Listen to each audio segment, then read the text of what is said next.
아내를 모자로 착각한 남자. 이 책 무슨 책 같으세요?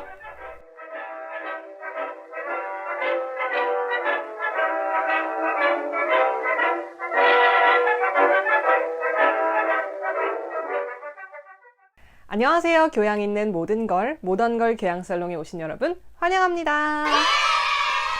아내를 모자로 착각한 남자. 저는 사실 이 책의 표지를 보면서 생텍쥐베리의 어린 왕자에 나오는 코끼리를 먹은 보아뱀 이야기인가 싶었어요. 또 표지를 보면 뭔가 르네 마그리트의 모자 그림이 생각나기도 하는데 이와 관련된 책인가 싶기도 했고요. 참고로 르네 마그리트의 어머니가 모자 상인이었다고 하네요. 이렇게 읽기 전부터 저를 알쏭달쏭하게 했던 이 책은 사실 소설도 르네 이야기도 아니었습니다. 이 책은 바로 뇌 신경학에 대한 책인데요. 그럼 지금부터 올리버 섹스의 아내를 모자로 착각한 남자에 대한 이야기 시작해 볼게요.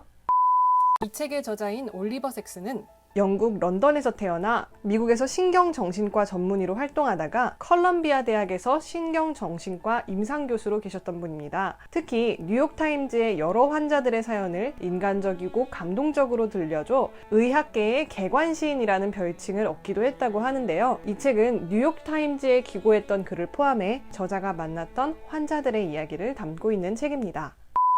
뇌신경학, 뭔가 말만 들어도 어려워 보이죠? 뇌신경학 책은 뭔가 되게 알 수 없는 기호와 단어들이 많을 것 같고 일상과 동떨어져 있을 것 같은 복잡한 학문적인 이야기들일 것 같지 않나요? 그러나 제목에서 보셨듯 전혀 뇌신경학에 대한 내용이 아닐 것 같은 이 책은 여러분의 기대처럼 소설 같은 이야기들로 우리를 뇌신경학의 분야로 안내합니다. 뇌와 관련된 병과 그 증상에 대해서 단순 나열하는 것이 아니라 그 속에 있는 사람들의 삶과 이야기에 주목하면서 말이죠. 그래서 정말 매 챕터가 한 사람의 삶을 오롯이 담은 소설을 보는 것 같은 느낌입니다.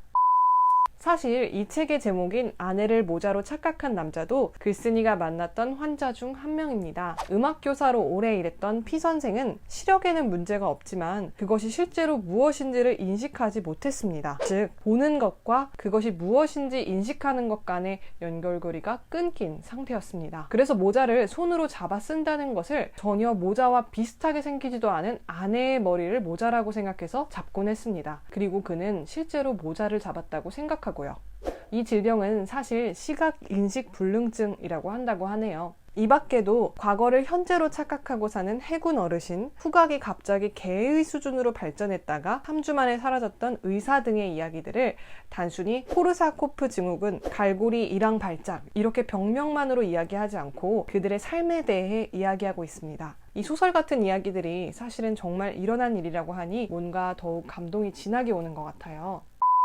오늘은 이렇게 올리버 섹스의 아내를 모자로 착각한 남자를 알아봤습니다. 제가 생각했을 때 이 책이 가장 말하고 싶어 하는 것은 편견을 깨라 라는 느낌이었어요. 우리는 정신질환을 가진 사람들을 쉽게 정상, 비정상 이렇게 구분하곤 합니다. 하지만 책을 읽으니 정상과 비정상의 경계는 사실 모호하다는 느낌을 받았습니다. 그리고 그들도 환자이기 전에 사람이라는 사실도 새삼 다시 한번 깨닫게 되었고요. 그래서 적게나마 사람에 대한 이해의 폭이 넓어진 느낌을 받았습니다. 책을 통해 뇌신경학에 대해 쉽게 접해보고 싶다, 사람에 대한 이해의 폭을 넓혀보고 싶다 하시는 분, 이 책을 읽어보시면 좋을 것 같습니다. 여러분 오늘 내용도 유익하셨길 바랍니다. 그러면 좋아요와 구독 누르시고 오늘도 교양 있는 하루 보내세요.